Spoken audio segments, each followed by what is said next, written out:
No niin!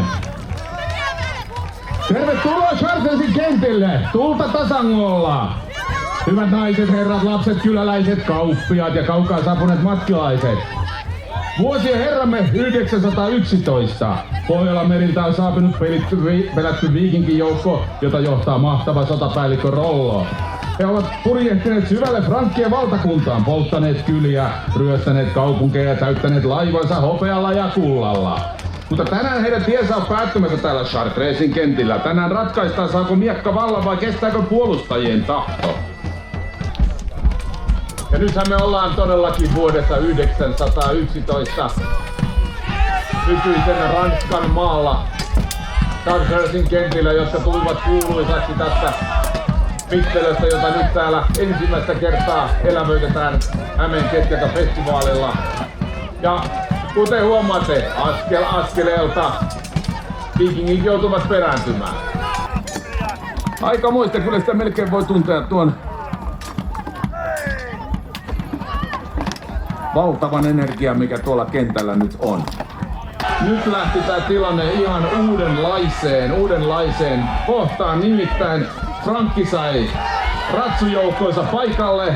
Viikingit aivan syystäkin ovat nyt hieman hermostuneita, keräävät uudenlaista joukkoa siellä ja uudenlaista taktiikkaa, nimittäin viikinkien taistelurivistö etenee, katsotaan mitä tapahtuu, Kiila ja viikingit törmäävät näin ja se on yksi yritys, yksi kokeilu, mutta kuten sanoin, vanhan sotataidon yksi taitavimpia keksintöjä, Kiila hajottaa viikinkien rivistön, yhtäkkiä frankkeja onkin joka puolella, myös viikinkien takana alkaa todellinen taistelu elämästä ja kuolemasta.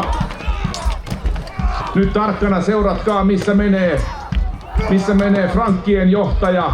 Siellä keskellä taistelukenttää, siellä viikinkiraatojen keskellä hän kävelee, tarkistaa joukkoja. Näkeekö kukaan Rolloa? Missä on Rollo? Taistelu jatkuu, siellä on. Ei, kyllä se nyt niin on. Rivistö on murrettu, taistelu on käyty. Viikingit ovat kaatuneet yksi toisensa jälkeen. Onko yhtään enää jäljellä? Siellä viimeinen vielä. Viimeiset taistelevat hevosjoukkoja vastaan.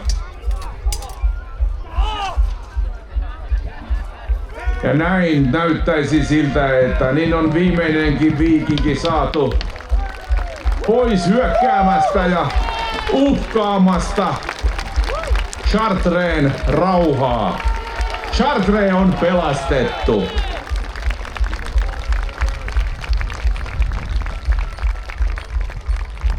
Näin se on. Voitto kuuluu frankeille.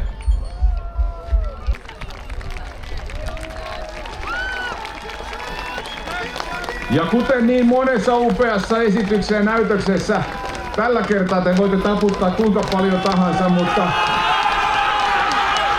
enkorea ei taida tulla, koska suurin osa joukoista kaatui tuossa aikaisemmin ja kaatuu näköjään nytkin omiin turvanaruihinsa täällä. Eli kiitoksia, Hämeen keskiaikafestivaali esitti teille juuri yhden suurimmista, jollei suurimman elävöitysnäytöksen. Ja taitaa olla ensimmäisiä mies muistiin sitten keskiajan, kun joukossa oli myös meidän ratsujoukot.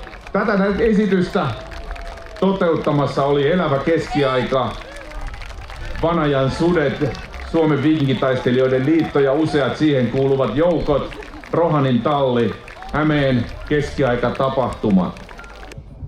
Jousista tuli mieleen sellainen huomio, että meidän jousia on pyötynyt ihan sairaan hienosti. Oli. Aivan niin kuin esimerkkisuoritus, jos mä käytin teitä hyödyksi siellä nuoren poimijoina ja kaikkena muuna. Ja mun mielestä me pelattiin hyvin yhtään siinä lopussa myös.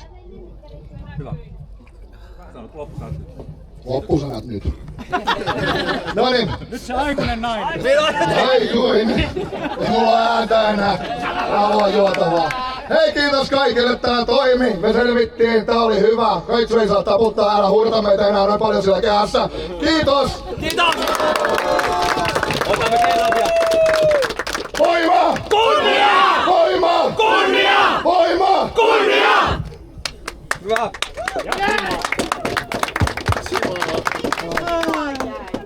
kutsu, nyt juodaan viinaa. Nyt saa. Taasko? Mä kuulin sen, kun te lähditte tänne. Nyt